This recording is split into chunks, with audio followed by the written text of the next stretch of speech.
Good morning friends, एक बार फिर से आप सभी का स्वागत है आपके अपने यूट्यूब चैनल मैथ मसाला पर। दोस्तों, आज मैं पुनः अपने जो कोऑर्डिनेट ज्योमेट्री का क्लास चल रहा था, एनसीईआरटी बुक जो 10th क्लास का था, उसको फिर से आगे बढ़ाने के लिए मैं उपस्थित हूँ। दोस्तों, पिछले वीडियो में मैंने 7.1 का 2 क्वेश्चन मैंने कराया था और साथ ही साथ कुछ बेसिक बातों को बताया था जो कोऑर्डिनेट ज्योमेट्री के रिलेटेड था। अगर आप उसे नहीं देखे हों तो फिर वीडियो सेक्शन में जाकर उसे हमारे यूट्यूब चैनल पर देख सकते हैं। तो आज हम क्वेश्चन 3 से स्टार्ट करेंगे और जितना हो सकेगा उसे आज कराने का प्रयास करेंगे। हमारा प्रयास रहेगा कि ज़्यादा से ज़्यादा क्वेश्चन को आज कराया जा सके। चलिए, आज का हम तीसरा प्रश्न लेते हैं, जो कि इस प्रकार है दिया है, जो बोर्ड पर लिखा हमने। निर्धारित कीजिए कि क्या बिंदु 1,5, फिर दूसरा बिंदु का निशान दिया हुआ है 2, 3 और तीसरे का दिया हुआ है -2 और -11 संरेखी है। चलिए, यहाँ पर एक बात को समझिए। सबसे पहले बात बोला है संरेखी। संरेखी होता क्या है? देखिए, संरेखी कहने का मतलब है कि जब 3 या 3 से अधिक बिंदु एक ही लाइन पर हो, एक ही रेखा पर हो, तो उस रेखा को या उस बिंदु को, उस तीनों बिंदु को या 3 से अधिक बिंदु को संरेखी बिंदु कहते हैं। देखिए, इसको ऐसा समझे, जैसे ये कोई लाइन है और इस पर एक बिंदु ए है, बी है, सी है, एक और बिंदु कोई होता है डी, तो इस तीनों बिंदु को हम क्या कहते हैं? संरेखी, क्योंकि ये तीनों एक ही रेखा पर है। ठीक है, तो इसके लिए हम ये बात समझे कि संरेखी तब हम कह सकते हैं मैथमेटिकली। अगर देखें तो अगर हम ए बी का डिस्टेंस निकालते हैं तो ए बी का डिस्टेंस हमें मिला 2 सेंटीमीटर, बी सी का डिस्टेंस निकाल दिए 3 सेंटीमीटर, बी सी हो गया 3 सेंटीमीटर, यहाँ से यहाँ तक 3 और यहाँ से यहाँ तक 2। अगर हम ए से सी की दूरी निकालते हैं, अगर ये 3 है, 3 और 2 5 के बराबर आता है, तो कहेंगे कि ए बी सी क्या है? संरेख है। अगर इससे कम या ज़्यादा आता है तो अब इसको हम संरेख नहीं कहेंगे। यानी जब इससे कम या ज़्यादा आएगा तो हम समझेंगे कि ये तीनों बिंदु जो है वो किसी अन्य लाइन पर है, एक लाइन पर नहीं है, अलग अलग लाइन पर है, यानी अलग अलग रेखा पर है। ठीक है, चलिए इसी बात को हम यहाँ पर प्रयोग में लाते हैं। देखिए, तो सबसे पहले हम क्या करेंगे? एक रेखा खींचेंगे, लाइन खींचेंगे और उस पर एक 3 बिंदु दे देंगे ए बी सी। और मान लीजिए कि ये निर्देशांक जो है ए का है 1,5, 2,3 बी का है, -2, -11 ये सी का है। ठीक है, तो हम इसको लिख भी सकते हैं कि माना कि ए का निर्देशांक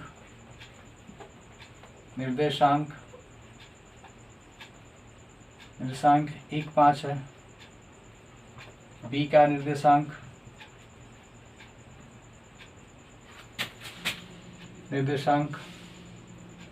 2,3 है, एवं सी का निर्देशांक कितना है? -2 और -11 है। ठीक है, अब यहाँ लिखने के बाद दूरी सूत्र का प्रयोग करेंगे, या लिख सकते हैं दूरी सूत्र से। अब हमने बताया कि ए बी के बीच का डिस्टेंस निकालिए, बी सी के बीच का डिस्टेंस निकालिए और ए सी के बीच का डिस्टेंस निकालिए। अगर इन दोनों का जोड़ जो है, दोनों के डिस्टेंस का जोड़ अगर ए सी के बराबर आता है, यानी बड़े वाले के बराबर आता है, तो हम कहेंगे कि ये क्या है? संरेखी है, यानी तीनों बिंदु ए बी सी क्या है? संरेख है। तो हम लिख सकते हैं A B plus B C equal to A C. अब हम इस पर स्क्वायर डाल दें, चूंकि डिस्टेंस फार्मूला होता है, क्या होता है? √x2 - x1 का whole square plus y2 - y1 का होल स्क्वायर। अगर हम इस पर स्क्वायर डाल देंगे तो रूट क्या हो जाएगा? खत्म हो जाएगा, इसलिए हम इस पर स्क्वायर डाल दे रहे हैं। ठीक है, चलिए यहाँ पर हम देखते हैं। अब देखिए, ए बी कहने का मतलब ए और बी के बीच की दूरी, तो इसका सूत्र क्या होगा? x2 - x1 plus y2 - y1। तो यहाँ पर x2 ये है और x1 ये है, y2 ये है, y1 ये है। इसी को लिखें -2 - 1 का स्क्वायर प्लस 3 - 5 का स्क्वायर। ए बी का काम खत्म हो गया। अब हम बी सी का देखते हैं, तो बी सी हमारे पास कितना है? बी सी, बी और सी के बीच की दूरी, यहाँ पर ये बी कितना हो जाएगा? x2 कितना हो जाएगा? -2 और x1 हो जाएगा 2 का होल स्क्वायर प्लस y2 मतलब -11 और -3 का होल स्क्वायर। BC का काम खत्म। अब हम AC की बात करें। AC के लिए अगर देखें तो x2 ये हो जाएगा और x1 ये हो जाएगा, y2 ये हो जाएगा, y1 ये हो जाएगा। तो -2 -1 का होल स्क्वायर। अब यहाँ हम देखें -11 और -5 का होल स्क्वायर। बस इसको अब सोल्व करना है। चलिए सोल्व करते हैं। यहाँ पे आप लिख भी सकते हैं दूरी सूत्र से संरेख के लिए, संरेख या संरेखी के लिए। ठीक है, देखिए तो 2 में से 1 जाएगा 1 का स्क्वायर लिखेंगे। 3 में से 5 जाएगा, कितना बचेगा -2 का स्क्वायर। यहाँ पे 2 2 4 हो जाएगा, -4 का स्क्वायर। 11 और 3 कितना हो जाएगा 14, -14 का स्क्वायर कर लेंगे। यहाँ देखिए, यहाँ करेंगे माइनस माइनस प्लस होता है, मतलब -3 का स्क्वायर। और ये कितना हो जाएगा 11 4 11 5 16, -16 का स्क्वायर। ठीक है, अभी हम यहाँ देखें तो 1 हो जाएगा, ये 4 हो जाएगा, ये 16 हो जाएगा। 14 का स्क्वायर 196 होता है। इधर हम देखें 3 का स्क्वायर 9 होता है, 16 का स्क्वायर 256 होता है, यानी 256 होता है। चलिए अब इसको हम जोड़ते हैं। तो 16 4 20 और 1 21, 16 4 20 1 21, या हम 96 में 4 जोड़ देंगे तो 200 हो जाएगा। 200 16 और 1 17, यानी 217 आ गया। अब हम इधर देखिए 256 में 9 जोड़ते हैं, 256 में 9 जोड़ते हैं तो कितना हो जाएगा 9 6 15 का 5, 25 और 4 सॉरी 9 6 15 का 5 हो जाएगा, 25 और 1 26 हो जाएगा, यानी 266 आ जाएगा। यहाँ पे हम देख रहे हैं दोनों क्या है, बराबर नहीं है। दोनों क्या है, बराबर नहीं है। देखेंगे अतः बिंदु या निर्देशांक बिंदु 1 5 2 3 एवं -2 11 क्या है, संरेखी नहीं है, संरेखी नहीं है, संरेखी नहीं है। तो इस तरह से इस प्रश्न का जवाब देंगे। चलिए इसे उतारना है तो उतारें, अन्यथा इसका स्क्रीनशॉट ले लें।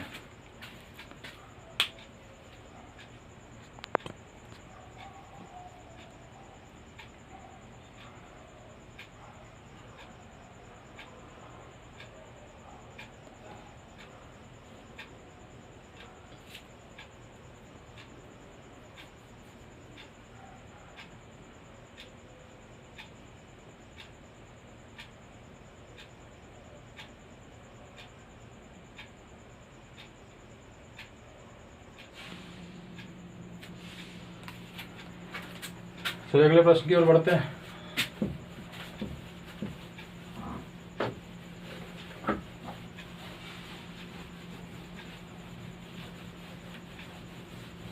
ये एनसीईआरटी का तीसरा प्रश्न था। अब हम चौथे प्रश्न की ओर बढ़ेंगे। जिस प्रकार किताब में दिया हुआ है, बोल रहा है कि जांच कीजिए कि क्या बिंदु 5 -2, उसके बाद 2 3, उसके बाद ये दिया है -2 और -11, नो ये नहीं है, 5 -2 6 4, ये हो जाएगा 6 4, और दिया हुआ है 7 -2। ये कह रहा है कि समबाहु त्रिभुज के शीर्ष हैं, मतलब इसको बताना है कि ये समबाहु त्रिभुज का शीर्ष है। समद्विबाहु है, समद्विबाहु त्रिभुज का शीर्ष है।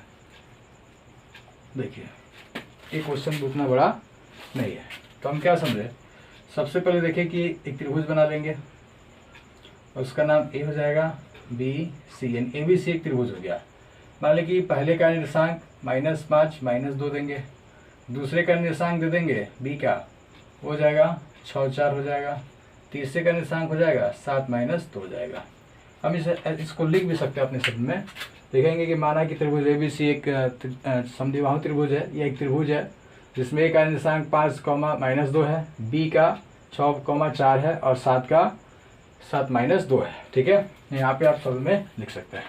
इससे पर एक बात समझे कि समद्विबाहु त्रिभुज किसे कहते हैं, जिसमें 2 भुजाएं बराबर हो, जिसमें 2 भुजाएं बराबर हो उसको हम समद्विबाहु त्रिभुज कहते हैं। यानी इसको सोल्व करने के लिए हमें देखना होगा कि हम तीनों भुजाओं की दूरी बारी बारी से निकालेंगे। ठीक है, यानी ए बी की दूरी निकालेंगे, फिर ए सी की दूरी को निकालेंगे और बी सी की दूरी को निकालेंगे दूरी सूत्र का प्रयोग करके। अगर इसमें से किसी दो भुजा का दूरी जो होता है अगर बराबर रह जाता है तो हम कहेंगे कि वो समद्विबाहु त्रिभुज है, अन्यथा नहीं कहेंगे। चलिए, तो पहले हम ए बी निकालें। लिखेंगे पहली भुजा किसी को पहली भुजा बोल सकते हैं, पहली भुजा ए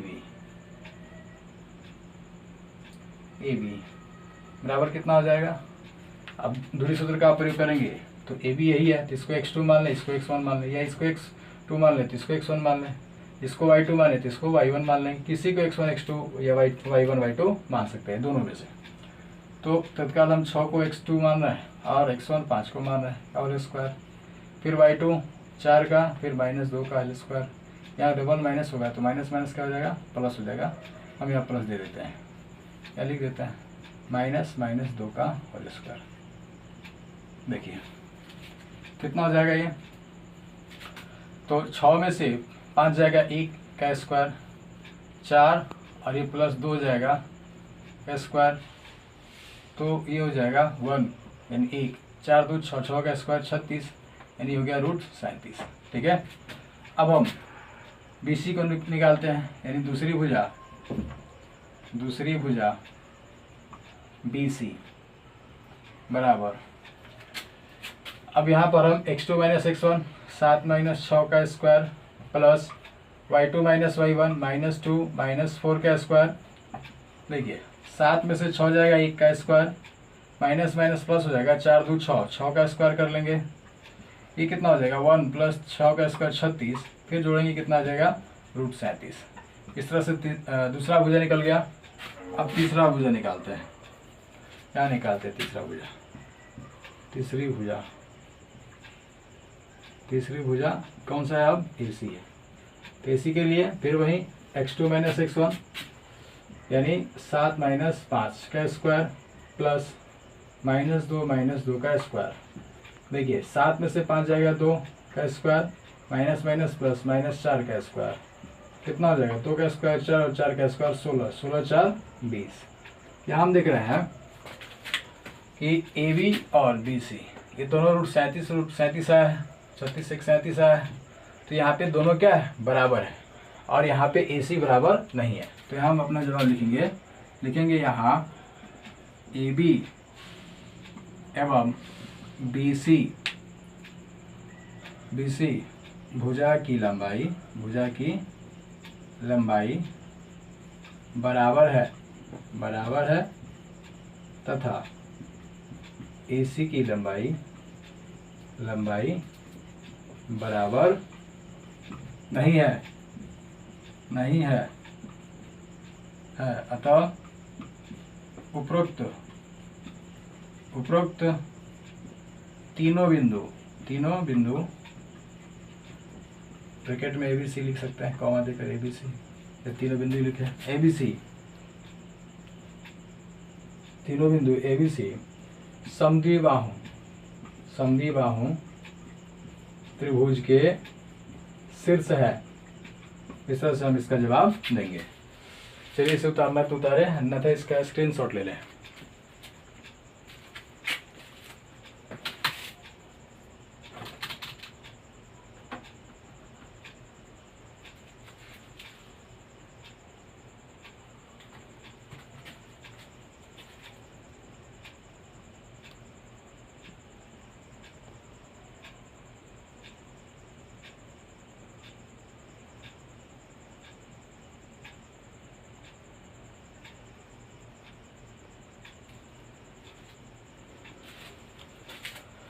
चलिए अब अगले प्रश्न की ओर बढ़ते हैं।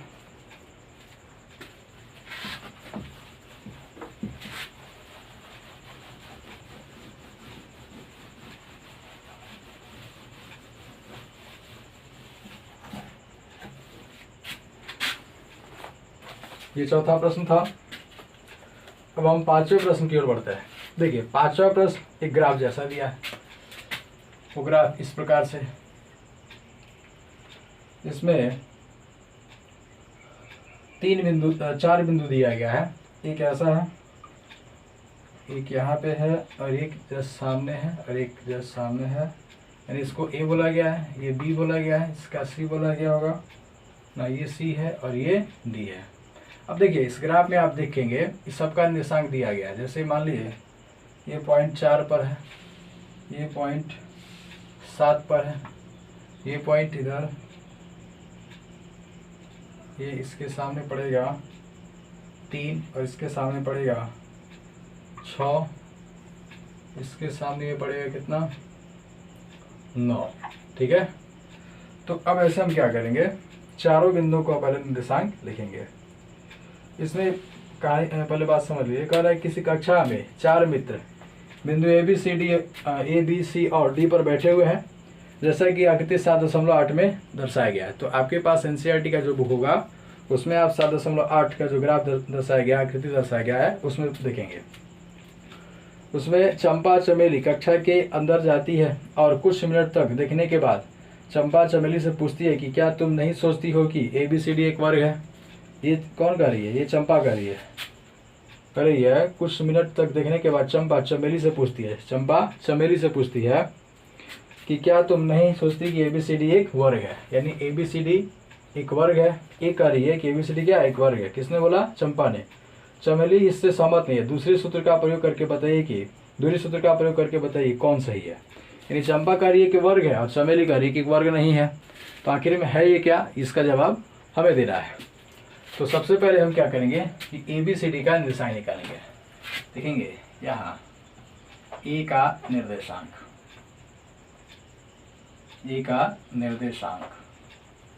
कितना हो जाएगा, एक यहाँ 3 हो गया और ये 4 हो गया, तो 3 4 लिख सकते हैं। बी का निर्देशांक कितना हो जाएगा, बी इधर 6 के पास है और इधर 7 के पास है। देख लीजिए एक बार, हाँ ठीक है, 6 के पास है 7 के पास है। सी का निर्देशांक, सी ये 9 है और इधर कितना है 4 है। इसको एक बार और देख लीजिए, हाँ ठीक है, 9 और 4 है। 4 के सामने आ रहा है 9,4। डी का निर्देशांक कौन सा हो जाएगा, ये हो जाएगा 6 और 7। ठीक है, डी का 6 7 डबल 6 7 हो गया। बी का 6 7, डी का हमने लिखा नहीं है, डी का ये 1 पर है, यहाँ समझे 1 है, तो ये हो जाएगा 1 यानी 1 एक साथ है। देखिए अब ऐसा समझे कि इसको अगर हम जोड़ते हैं एक दूसरे से तो एक चतुर्भुज तो बन ही जाएगा। अब इस चतुर्भुज किस प्रकार का है, इसको हमें क्लियरिफाई करना है।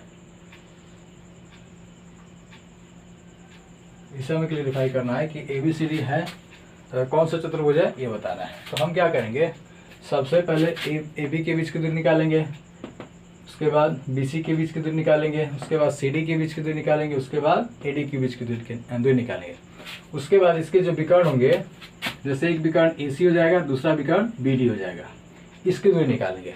उसके बाद हम किसी निष्कर्ष पर पहुंच पाएंगे कि आयत है या वर्ग है या कौन सा चतुर्भुज है। इतना निकालने के बाद ही हम निष्कर्ष पर पहुंच सकते हैं। तो हम बारी बारी से इसके बीच की दूरी को निकालते हैं। तो सबसे पहले AB के बीच की दूरी,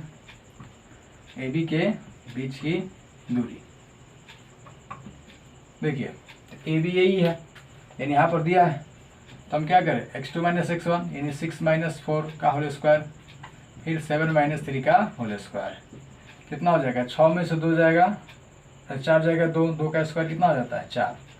7 में से 3 जाएगा 4, 4 का स्क्वायर 16, जोड़ेंगे कितना आ जाएगा √20। उसके बाद BC के बीच की दूरी,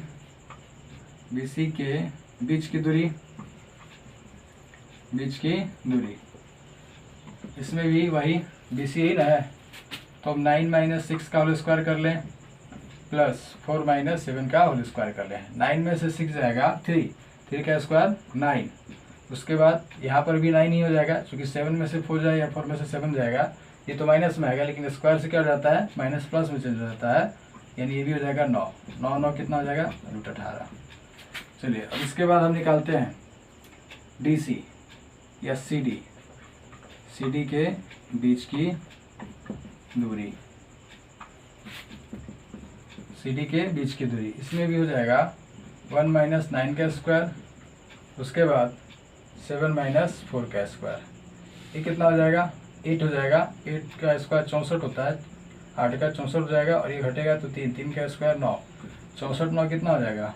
64 और 9 73, यहाँ पे इसको मिला √73। ठीक है, यानी यहाँ पे हमने 3 भुजा निकाल लिया, बाकी एक भुजा और 2 विकर्ण को यहाँ निकालते हैं। सी डी 1 2 3, सी डी निकल गया। अब बचा है a d, c d a d, a d के बीच की दूरी, तो इसका भी वही होगा ए डी। यहाँ पे ए है और यहाँ पे डी है, तो 1 माइनस 4 का स्क्वायर करेंगे, उसके बाद 3 माइनस 7 का स्क्वायर कर लेंगे। ये कितना हो जाएगा? 3 का स्क्वायर 9 हो जाएगा, और ये कितना हो जाएगा? ये भी हो जाएगा 4 का स्क्वायर 16 होता है ना, ये हो जाएगा 16। ये कितना हो जाएगा? √25। 25 को हम 5 लिख सकते हैं। देखिए, तो यहाँ पर हम ये देखें, यहाँ √23 आया था, 73 आया था, यहाँ 20 आया था, यहाँ 18 आया था, और यहाँ पे 25 आया था।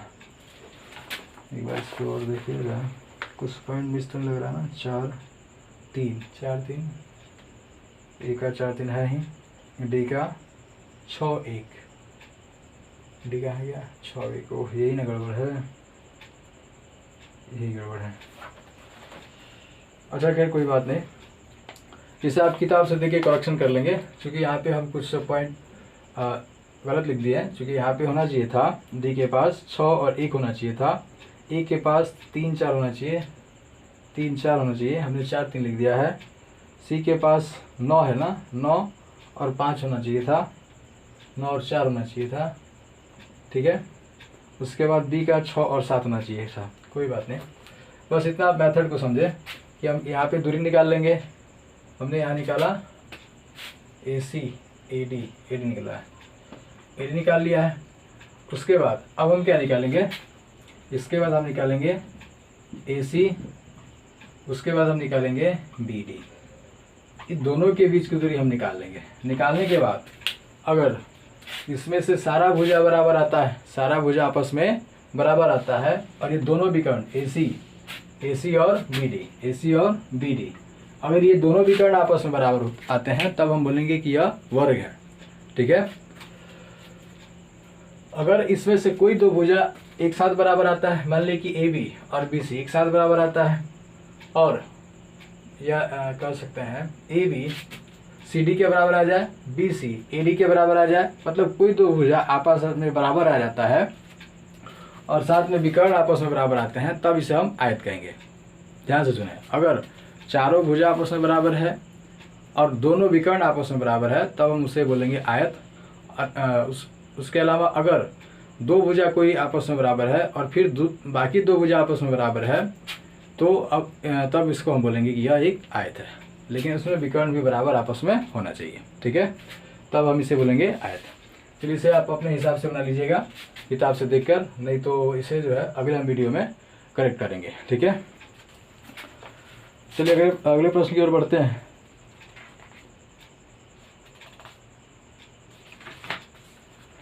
अगला प्रश्न दिया हुआ है, 4 बिंदु दिया गया और चारों बिंदु में आपको यही बताना है कि चारों बिंदु किस चतुर्भुज के शीर्ष हैं। चलिए करके हम बताते हैं, बाकी आप लोग घर से करेंगे।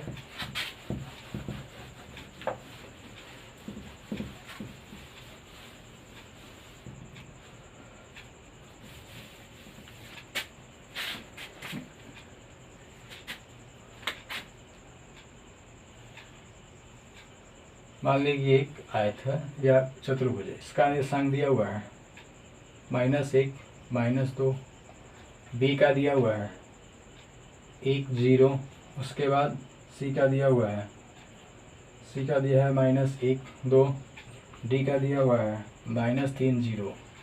ठीक है, ये चतुर्भुज के शीर्ष दिए गए हैं। अब हमें बताना है कि ये कौन से चतुर्भुज है। तो हमने बताया था कि प्रत्येक भुजा की लंबाई ज्ञात करेंगे और प्रत्येक विकर्ण की लंबाई ज्ञात करेंगे। चलिए ए बी को निकालते हैं।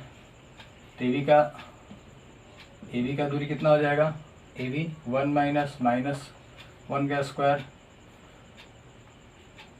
फिर उसके बाद 0 माइनस 2 का स्क्वायर, माइनस माइनस से प्लस हो जाएगा, ये भी प्लस हो जाएगा, तो ये कितना हो जाएगा 1 में 1 जुड़ेगा तो कितना हो जाएगा 2 होगा, 2 का स्क्वायर कितना हो जाएगा 4, फिर 2 का स्क्वायर 4, 4 कितना हो जाएगा √8, यानी ए भी निकल गया √8।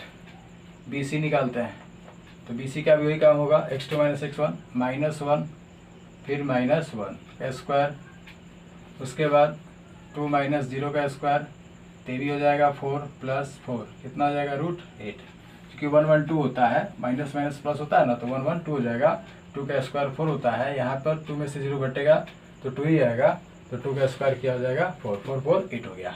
अब हम निकालते हैं डी सी चाहे सी डी, सी डी निकालते हैं, सी डी निकालेंगे तो -3 -1 का square, x2 minus x1 y2 minus y1 plus 0 minus 2 का स्क्वायर, ये कितना हो जाएगा 3 और 1 4, 4 का स्क्वायर 16 होता है, थोड़ा सा शॉर्ट करना पड़ेगा क्योंकि बोर्ड पर उतना जगह नहीं है, 2 का स्क्वायर 4, ये कितना हो जाएगा 16 4 20।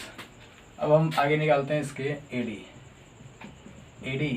एडी में देखें तो -1 और -3 का स्क्वायर, उसके बाद 2 माइनस 0 का स्क्वायर, देखिए तो ये भी वही होगा 16 + 4 यानी हो गया √20। यहाँ पर हम देख रहे हैं कि 2 भुजा बराबर है और यहाँ पर भी ये 2 भुजा बराबर है। अब विकर्ण, अब हम विकर्ण की बात करें तो विकर्ण ये क्या हो जाएगा BD और ये क्या हो जाएगा AC। विकर्ण AC निकाल लेते हैं तो AC के बीच का दूरी क्या हो जाएगा -1 और -1 का स्क्वायर, माइनस माइनस से प्लस हो जाता है ना, दोनों में माइनस है। उसके बाद क्या हो जाएगा -2 और ये हो जाएगा माइनस माइनस प्लस, 2 का स्क्वायर हो जाएगा, ये माइनस है यहाँ माइनस रहता है तो माइनस माइनस प्लस हो जाएगा, तो ये कितना हो जाएगा, ये तो कट जाएगा 0 2 2 4, 4 का स्क्वायर 16 हो जाएगा, √16 हो गया, 16 को हम 4 बोल सकते हैं। फिर दूसरा विकर्ण कौन सा है BD। तो BD में देखें तो -1 माइनस माइनस प्लस 3, इसको हम डायरेक्टली 4 लिख दें, का स्क्वायर प्लस 0 माइनस 0, ये वही होगा √16 का कितना हो जाएगा 4।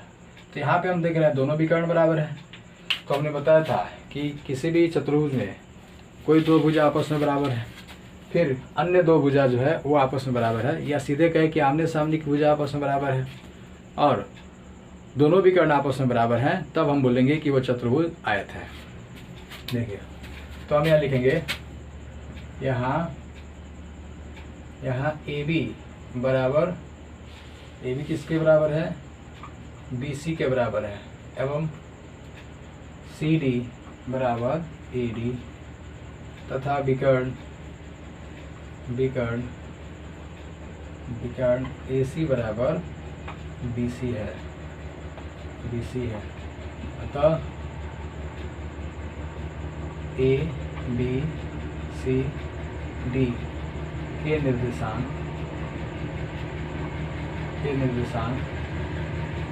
एक आयत के शीर्ष है।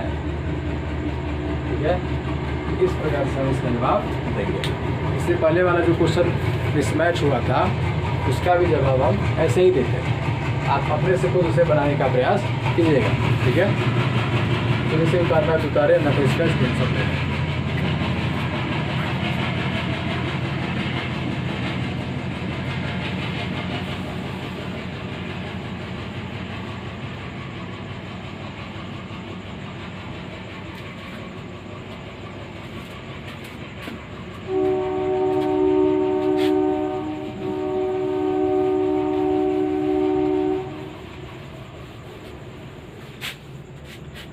चलिए आज के लिए बस इतना ही देते हैं, फिर अन्य क्वेश्चन को इसमें कराया जाएगा।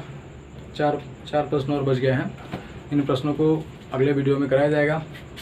और आपसे रिक्वेस्ट है कि आप इस वीडियो को ज़्यादा से ज़्यादा शेयर करें, लाइक करें, और ख़ास तौर पे जो 10th के स्टूडेंट हैं उन तक पहुँचाने का प्रयास करें, ताकि उन्हें भी इस वीडियो का लाभ मिल सके और वो इस लॉकडाउन की स्थिति में अपने तैयारी को अच्छे ढंग से, अपने मैथ की तैयारी को अच्छे ढंग से कर सके, ताकि जो भी आगामी आने वाले बोर्ड के एग्ज़ाम हैं उसमें वो अच्छा परफॉर्मेंस दे सके।